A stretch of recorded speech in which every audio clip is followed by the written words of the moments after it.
Hello, this is an extra bit on the carriages. We've been asked about painting processes and things we do on the carriages. Carriage 26 here is conveniently at a stage where we can show you some of those processes, and we'll go through it right up to its varnish coats later on. So when we start building a carriage, obviously the timber is raw, we machine it up, but in the machining processes you end up with what we call the ripples and things from the blade cuts as they're going through. Not very easy to see on here, but there are some slight ripples on here that would have to be dealt with before we could put any kind of varnish or paint onto it. So Carriage 26 has gone past that stage obviously, and all the woodwork's been put together and all the panelling's on. And one of the processes was the sanding. So we use an orbital sander that we put the pads on. It's got dust extraction, or you wear a dust mask while you're doing that. So we put the timber through, either through a drum sander or with the hand sanding, and it takes that back down, gets rid of that planar ripple effect on it, before we then start looking at applying paint of any kind. Usually the first coats obviously are the primers. So you can see on here is the pink from the primer. And then when the primer's set, we usually leave it a week or two. We then have to get the sandpaper. So we use 180 grit sandpaper to start denibbing it down. You can see a colour difference there as we're starting to flat it off. We've just got to take the roughness off the timber,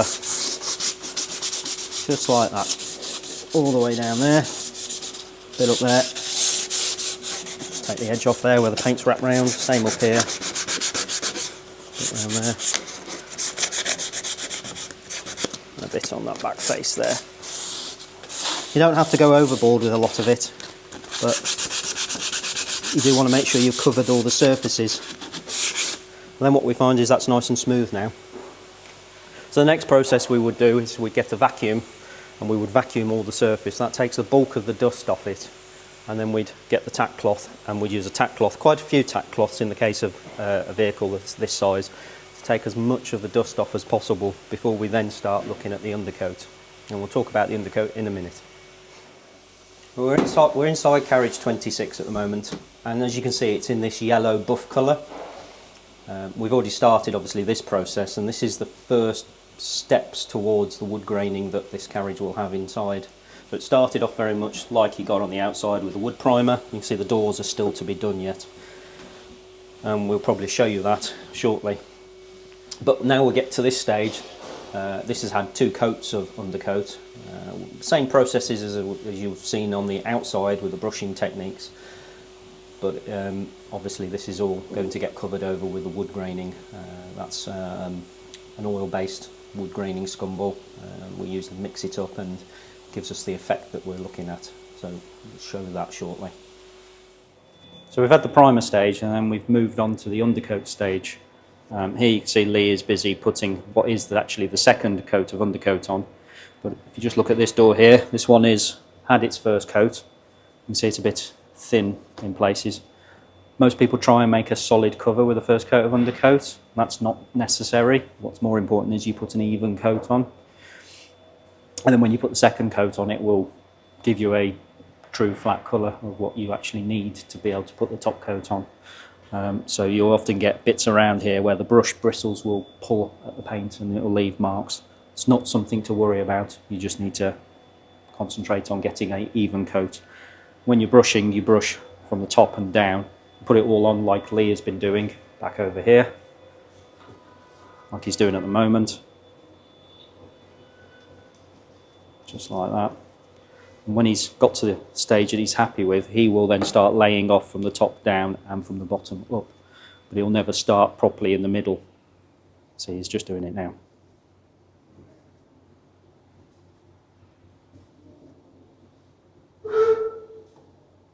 By doing that, what you don't end up with is an indent in the paint. If you get an indent in the paint, you'll see it on the next layer and the next layer and the next layer. It gets stronger with the amount of coats you put on. So Lee's now finishing the second coat on the doors on the carriage, and in a minute we'll have a look at the top coat. So they've got the 2 coats of undercoat onto the carriage body. In between every coat we have to do preparation work. So in cases where you might get runs where the paint has run down the moulding there, there's a crevice there, and it tends to pick all the paint up, and the gravity obviously has an effect. Or you might get it down at the bottom of tongue and groove on panels and things. But we have to prep the surface, and that's done using this stuff, which is a foam-backed sanding paper, emery paper. We use 500 grit or 800 grit, depending on how much prep needs to be done to the surface. So you can see here, this has already had this kind of rub over. We tend to rub it vertically where we can. Sometimes it's horizontal because it's more convenient, but we try and keep it vertical so any scratching isn't visible through the next layers of paint. Once that's done, we'll run the vacuum cleaner over the whole of the surface. So we'll take all the dust off that we can with the vacuum, and then all of it gets tacked with a tack cloth. It's got like a gum on it that holds the dust. It'll pull the dust away from the surface of the paint, and that's run into all the corners as much as possible to get everything off it before they start applying the gloss paint.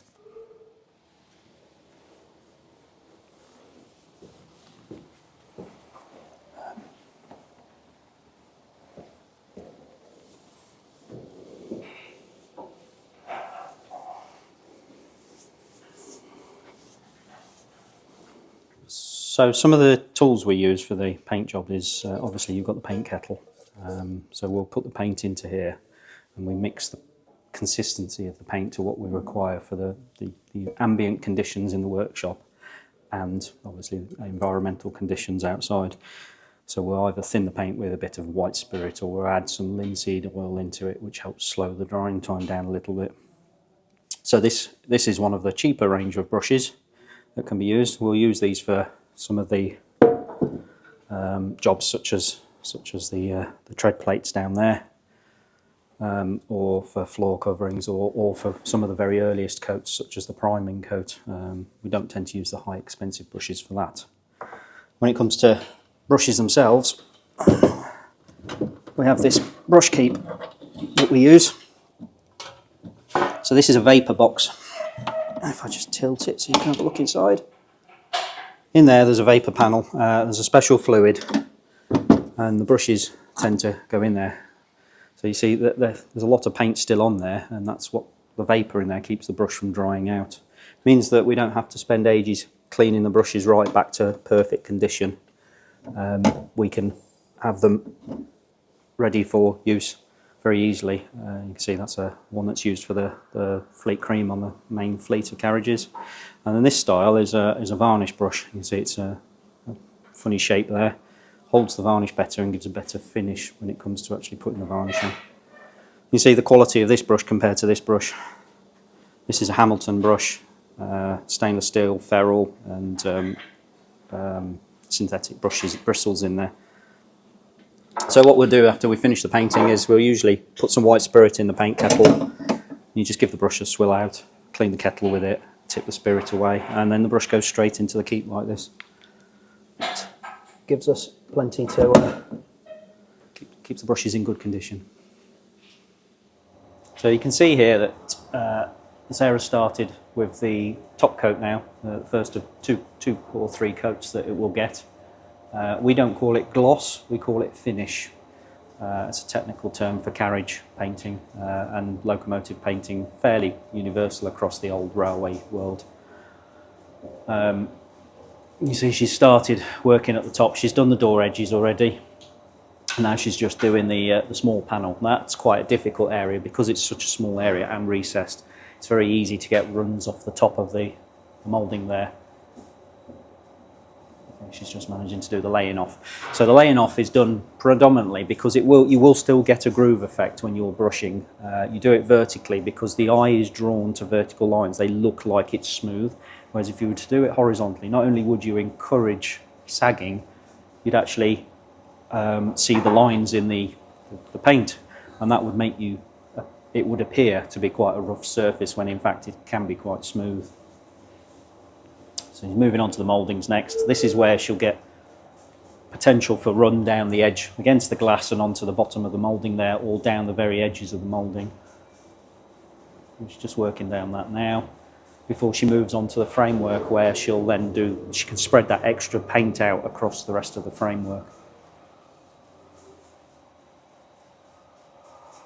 So the paint she's using is a proper transport paint that we buy in-house, and before anybody asks, we can't give BS codes or round numbers because our paint is mixed specially for us. So when people ask, we have to try and find the closest colour in those kind of codes that matches what we've got. It's very difficult. So what we've got here, this is basically a Midland Maroon. It's what we used on Carriage 24 a few years ago. Very nice colour, covers very well, looks very nice. The paint itself, we've used it from the tin, it comes out the tin, and we filter it. Gets out any unmixed particles within the paint. So we use something like, I can't remember what, can you remember what the micron is? 800 microns or something, 1500 microns filter. So you filter the paint into the kettle, you mix up enough to do the whole job. So that all goes through into the kettle, and then we add in the white spirit and a little bit of linseed. As I said earlier, it's the same for all the coats. Depends on the environmental conditions, the temperature and everything else, and how much you've got to work. So if you've got small areas, so in this case you've got a small contained area, and then you've got a fairly easy small area there, so it's a nice break. You're not having to do vast quantities of big panels. It means that you can change the consistency of the paint depending on what you're painting. Obviously, the thinner the paint, the less protection it will give, which then means you've got to put an extra coat on potentially to give the same protection as if you were using it really thick. We very rarely use it straight from the tin. We'll do that if we're doing building up coats that we want to flat down to get rid of wood grain, for example. In the case of this carriage, it's a third-class carriage, so it's based on what the Ashbury Carriage and Wagon Company built. So we're not aiming for a dead smooth finish, we're aiming for what the Ashbury Company would likely have done, and they'd have just put the basic minimum on because it was a cheap carriage. So Sarah's about to move on to the lower door here. You'll see that she'll spread it around, much like Lee did with the undercoating.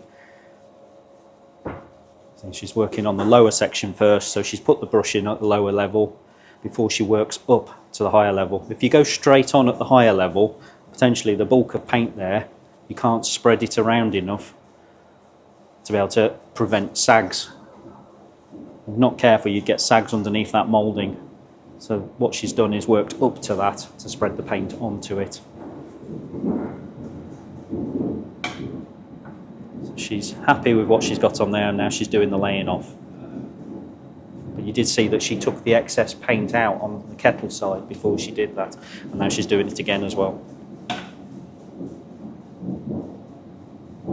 Now you can see she's working back onto the surface she's already done and lifts off, so when it levels out you don't see the brush where it left the paintwork.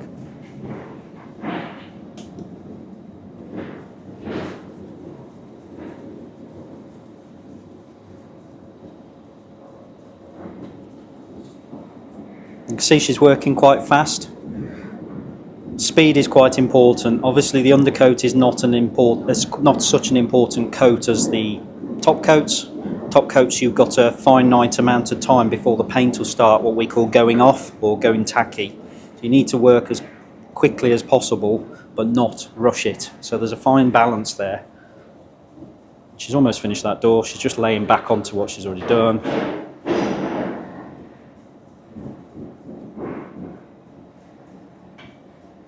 And there we are. So what will happen now is it'll actually settle for a bit, and she'll come back and keep looking for the runs here and here while she's working on other parts of the carriage. She'll also have a little brush where she may run it down the edge there to take off any excess that might be building up down there. Doesn't always happen, but sometimes it does.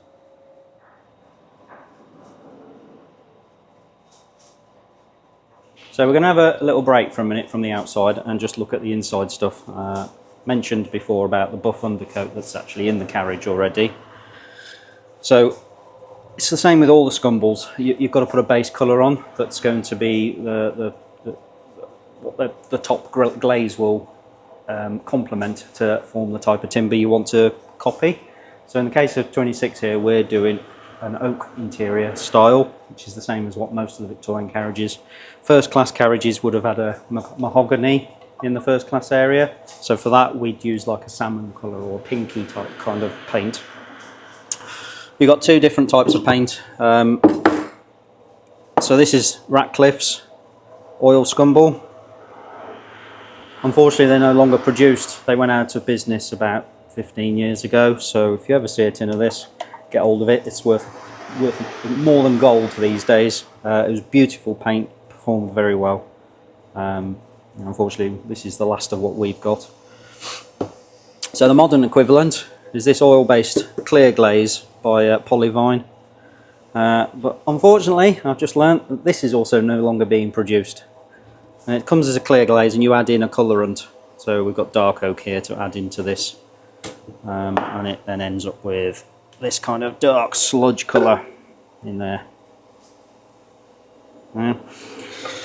So the replacement for this is an acrylic.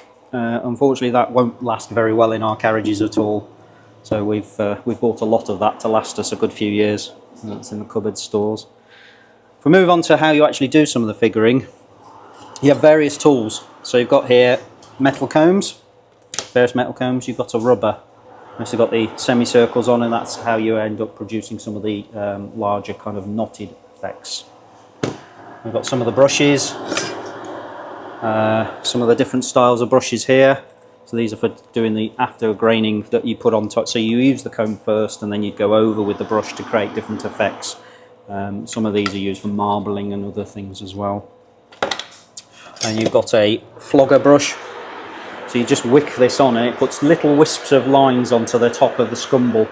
Again, it's used on different things. I don't tend to use these on the oak effect at all. And then you've got the tick roller. So this will put dark effects on. So you'll run it through, get some paint on, and you can run it over the surface. It'll leave lots of little dark stripes onto it. Again, I've never had a lot of luck with this. I've had a go a few times and I've never really managed to get it to work.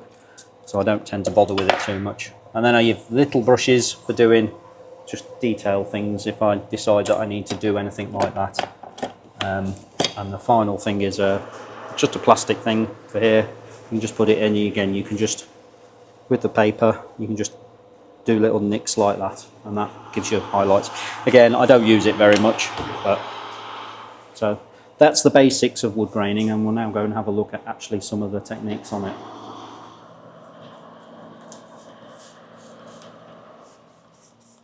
So you're putting the paint on, or the glaze as it is, like this.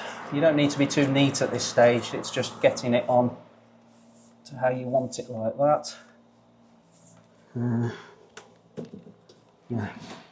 And then you start getting it into the corners and crevices, like so.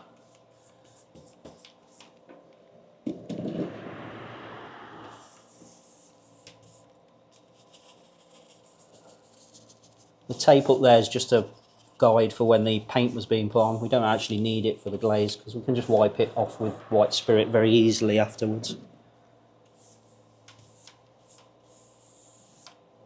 I'm just trying to get an evenish coat, like so. It's quite a time-consuming process. It takes a while to get the whole carriage done. So far there's been about 3 days worth of work going into the carriage, and there's still another 2 compartments to do. Put more into here, like this. And we want to start coming down this bit here. So, oops, down. You've got to think about where you're going to be laying, where your grading effect's going to be. So if you want to come over there, you then need to make sure you've got this bit done. Otherwise you then might risk damaging what you've already done.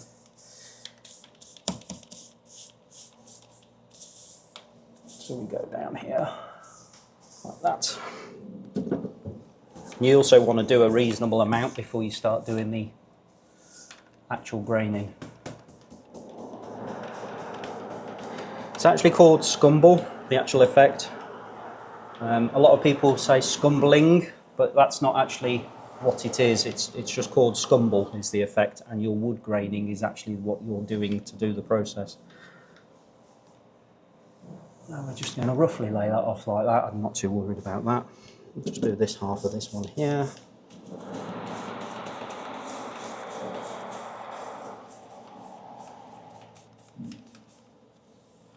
And you see I'm working reasonably quickly with it. I don't want it all to go off too much.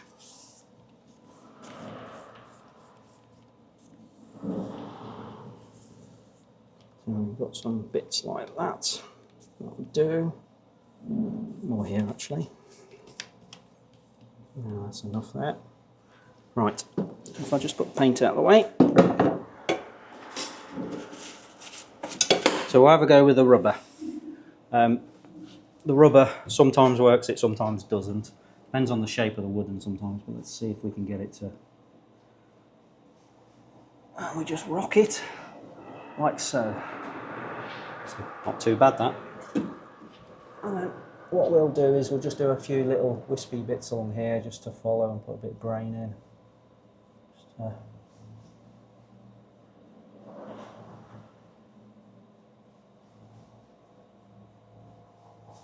it helps blend it a little bit, you know.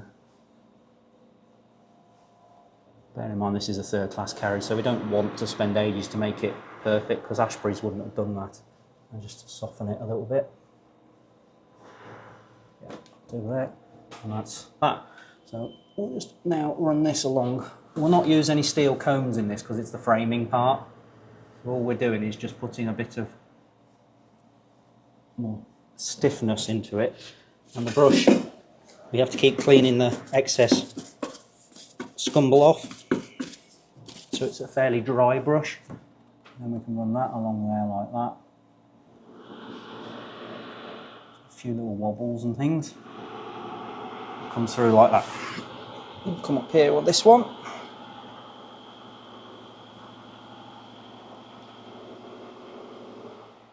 There we are. And along the top of there. You can blend back into that once one of the bristles have come out. You get that occasionally. But you can go back over it and there we are, it's not visible again. Run that along there. So we're going beyond. Now you've got to think about when you're doing the arty-farty bits of it, where the joints would be in the real timber. So I'm going to run this just down the edge here, like this. And then I'll go back up to that one there, because I don't want to go through what I've just done, like that. Now I'm going to go following the line here where the rebate of the panel is, and you just literally go straight up. And it's like you've got the frame has been jointed into the upright as if it was like that, and then we painted over it so you can't see it, so you're putting it back into the effect. Now if we come down from the top like that,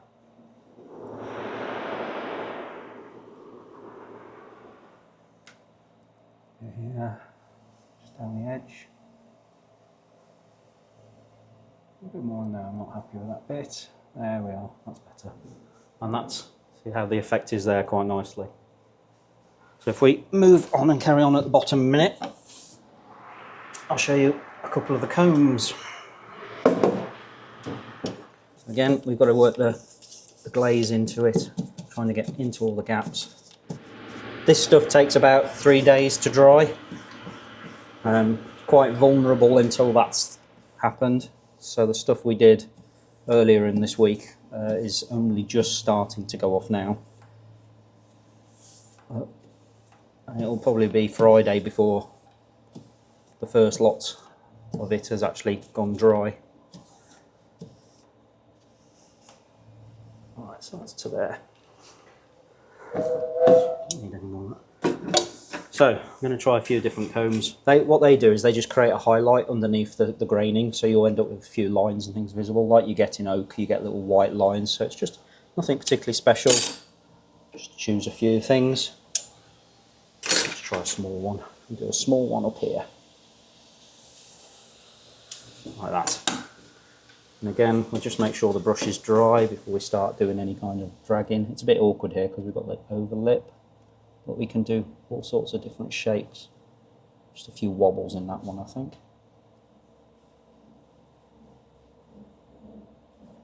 You can just see a few of the highlights there. Let's do a really obscure one down here. So a piece of wood that's been cut out at an angle.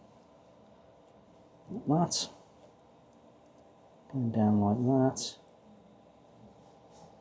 there, just there. And now we can go back to that one there and put a straight cut in again. You can just see the highlight of that line where I've been dragging through. Just a little bit there. On the bottom here.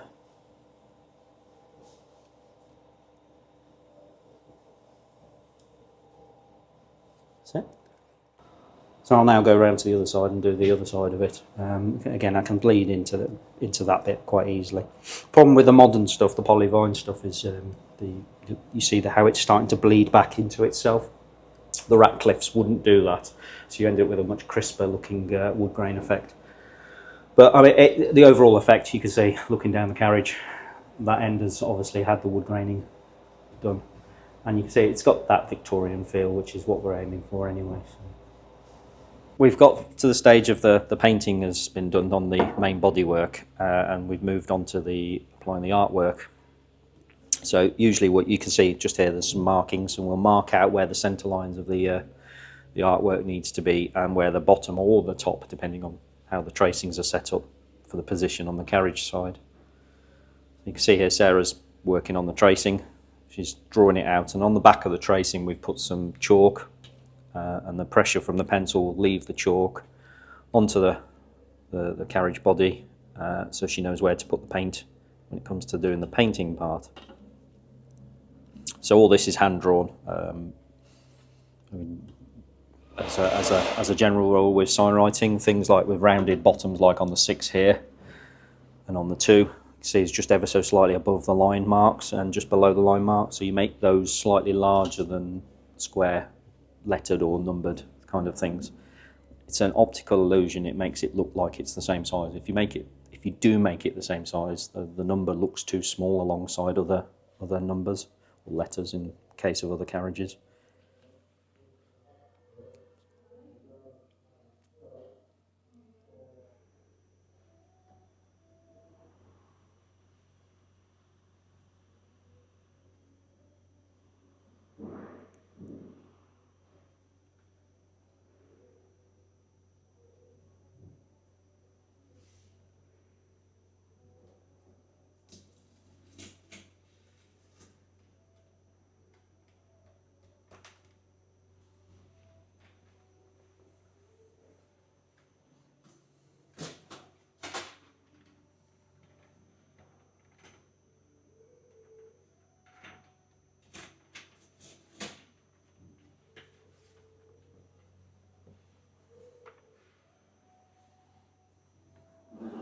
So while Sarah's just doing a little bit to one of the other numbers, I'll show you some of the bits that I used for the sign writing.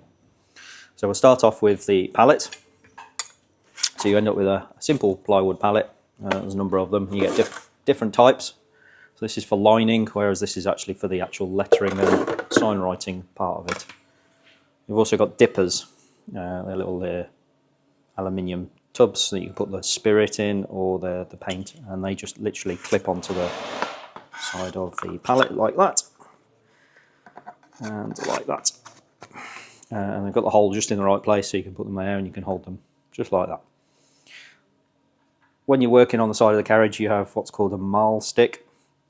You can hold it in your hand like that, and then you can put your hand on it and you can rest your hand while you're doing all the work with the brushes. So if I just get a brush out, you can see like that. You just go like that. This is quite an old mahl stick. This is from my grandfather. It was actually a shotgun barrel cleaner, which has been repurposed. So it's quite old. It's quite nice. Got a leather pad on the top, which has got the soft side out, which stops any scratching and damaging of the paintwork that you're working on. So I'll just put those down a minute. So to clean the brushes, we use paraffin and standard thinners. Standard thinners is given the swill out, and then we use the paraffin just to get as a soft clean in the brush. Keeps the brushes in good condition. And when we finish with brushes, we always put Vaseline onto them. It holds their shape, so you can see that one there is chisel shaped, like that. They always go back into the brush storage. So you've got various different types of brushes, the chisel shaped brushes, some pointy ones, short pointy ones, and so on and like that. Use them for different parts of the sign writing element. And then there's the lining brushes. These are all a bit longer. So they're nice long ones like that. And I've got some slightly even longer ones here, like that. So again, they're for what we use for dragging the lines when we're doing the lining on carriages. In terms of paint, so for the 26, we've mixed up some orange. It's actually in that tin there. It's not actually, or it was based on orange chrome, but there's been a bit of brown added into it to give the colour that we want. And the red is the same. It's a mixed up colour based from poppy, a bit of black added in, and I think it's a bit of blue as well, actually. So they're mixed up ready for the shadowing work on it. And for the main colour, we're going to use gold colour. From a distance, it looks like gold leaf, but that's what they used on third-class carriages, was just a gold-coloured paint. So we've actually got different brands here. Keeps were really good paints. You could get away with one coat of paint on those for sign writing, which was really good. Unfortunately, they no longer exist, which seems to be a recurring theme in the paint world at the moment. They haven't been around for quite a while. This is the replacement that Rights of Limb produced. It's good paint, but it does take a few more coats to cover, which is a bit frustrating because it obviously means that the job takes longer. And that's basically the basic kit of stuff. We might end up having things like different templates and things. You've got the chalks. There's chalks in there, proper cotton line for chalking out the markings. And there's various other bits and pieces. That's like a burnishing tool for gold leafing. But you don't use all of them, obviously, on every job. And then you've got the sign writing box as well. So if we go over to Sarah, who's now going to start doing the gold lettering, we'll see how that's done. So Sarah's just getting the paint ready on the palette to the consistency that she feels happy with. Bit of white spirit going in there.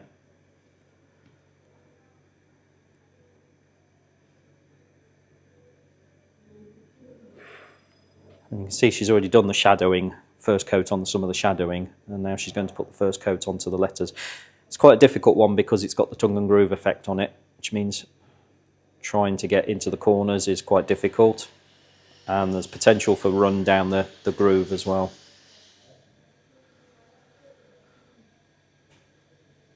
You can see how Sarah's resting on the mile stick to go around the corners there.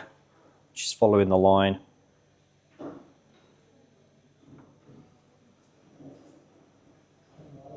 Now she's got an awkward bit because there's the groove in the way, but she's going back onto what she's worked on, but you can see the whole of the brush has been spread out to get the best coverage and the fewest strokes of the brush possible.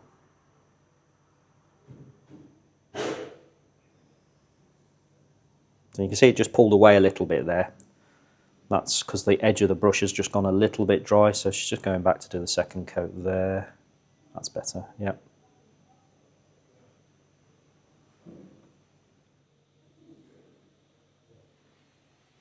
So you can see it's covered reasonably well, but it will probably take 2 or 3 coats before that, certainly 2, but possibly 3, before that will look solid and how we want it to look. At this stage, if there's minor defects, it's not an issue. The shadowing can correct it, and any kind of alterations to the curves can be done at the later coats.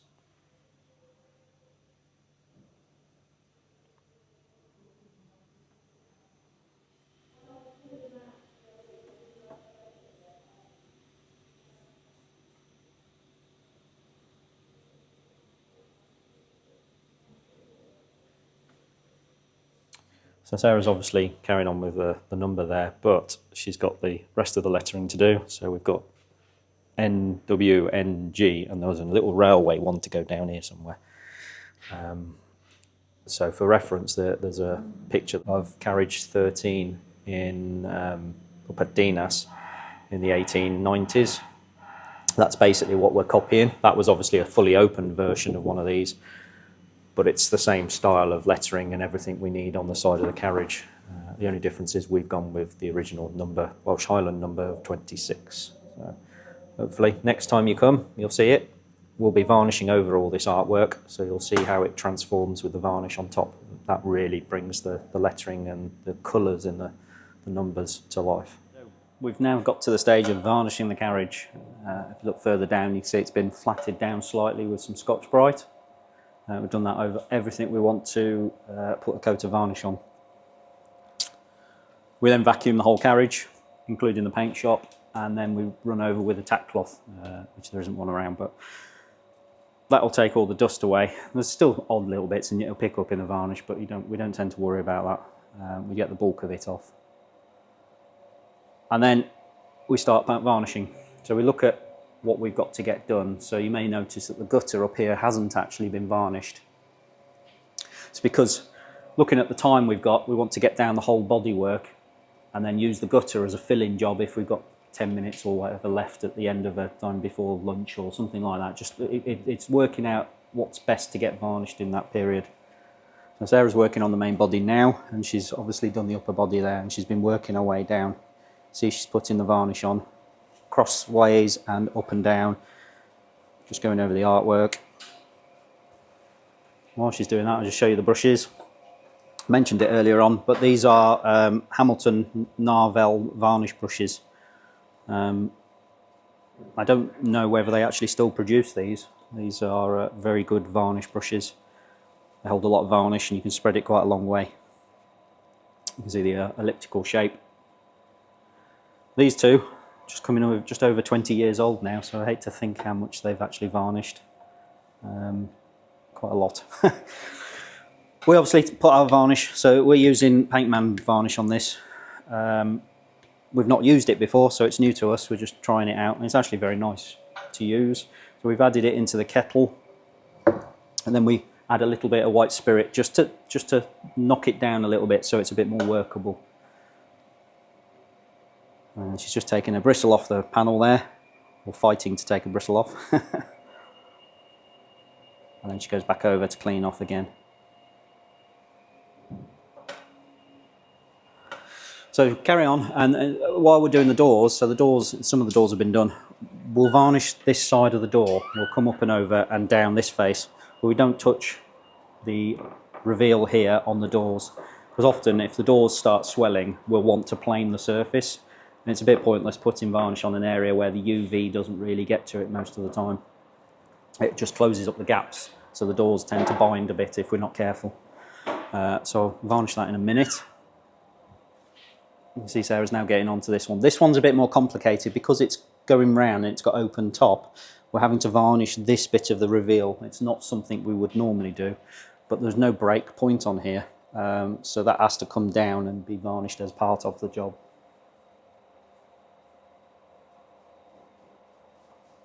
So I will now start and varnish. I wouldn't normally use a support like this for the kettle, but because the bodywork's wet, I don't want the door to touch. I don't want the door to touch the bodywork while I'm varnishing the inside. So I'm going to start by putting a load of varnish on.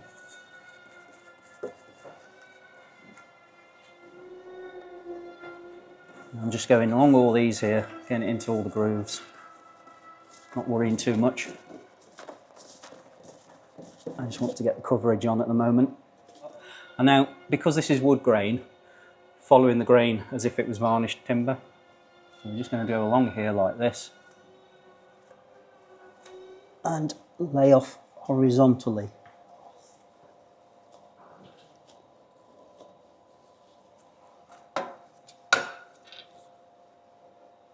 And I'll do the sides like this, coming down.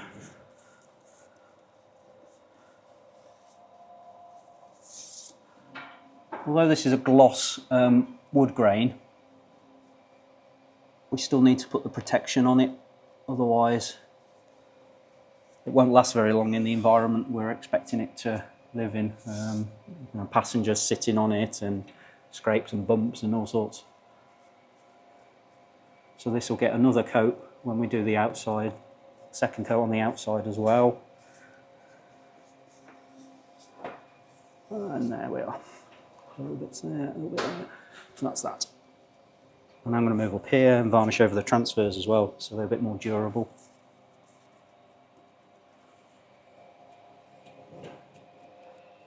I'm not being too picky about how I finish Notice I'm going back over that a little bit because it really doesn't show on the wood graining. And then I'll start coming up and over onto the red of the outside. Bit awkward because it's got this metal bit in the way. You want to put plenty on.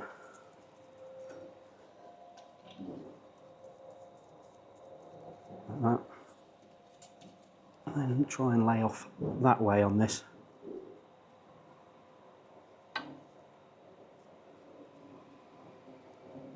Oops, caught it. A bit more there. And like that. I'm not playing with it too much, so you can get hung up on messing around with it because it doesn't look like it's flowed out properly. If you give it a chance, it will. Don't spend forever brushing around at it because you'll start having the varnish going off on you, and then you start getting a very poor finish. It'll be a rough finish. You'll see all the brush marks. So, just move this down here. Now I'm going to move to the outside. Small bit here. I'll do down here first with a smaller brush where I can cut in around the hinge like that. Down there. Don't want to catch the bodywork because it's already been varnished and it'll leave a mark on the varnish there.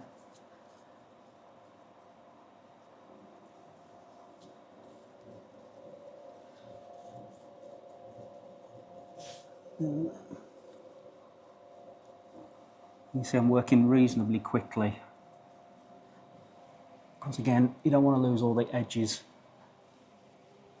It's fine there. Right. We'll do the top. Down like that.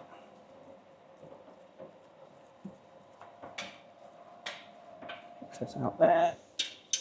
You may notice I brush off the excess varnish onto the kettle side before I then lay off. Again, it's laying it off vertical so that when it settles it will look smooth. Although in fact it actually isn't, it will level out. Now I'll switch to the big brush to do the panels. Again, it's a bit difficult because the door doesn't want to touch the frame.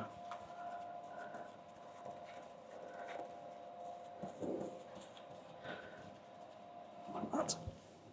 And then if you look, that's all matte at the moment. We're about to go over it and then suddenly you see the difference. It just lifts the colours beautifully.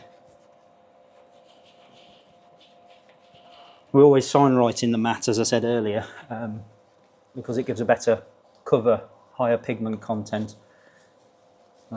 If you weren't going to varnish over it, you'd want to use like a one-shot type paint, which is a gloss.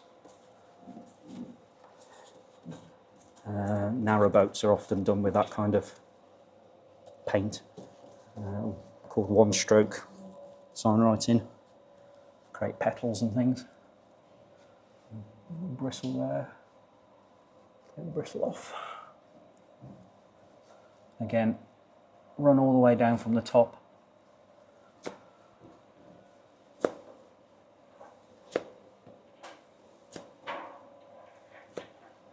There. Using the light around me to see what I'm doing. Yep, that's fine.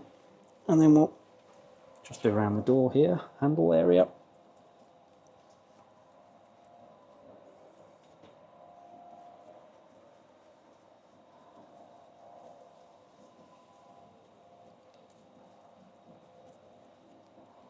Watching not to get too much puddling in these areas because it will just run down the body if we're not careful.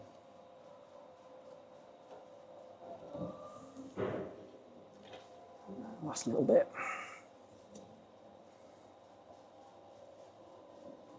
And then again up from the bottom and just lift off. Very much like the gloss coat we put on. Just do a double check on it all. Yeah, it's fine.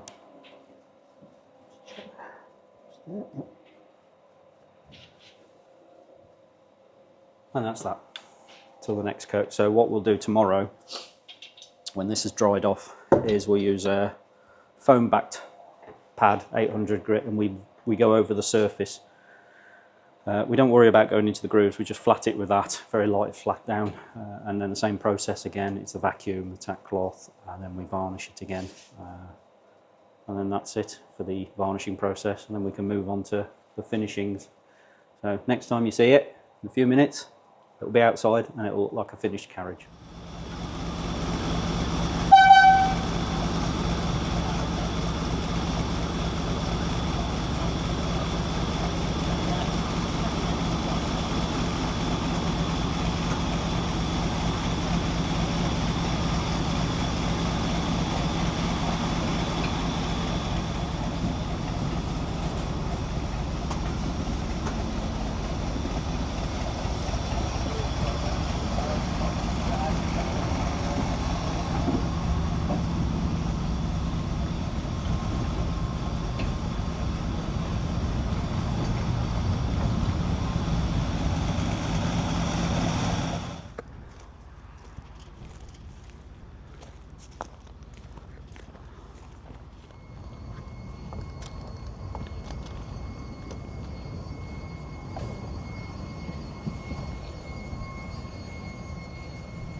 So the carriage is out of the paint shop. Weeks and weeks of work have gone into it, as you've seen in all the video and the finished product. So carriage 26, first time with carriage 24. Come see them next year running on the railway, and come and have a ride in them. Really, what more can I say?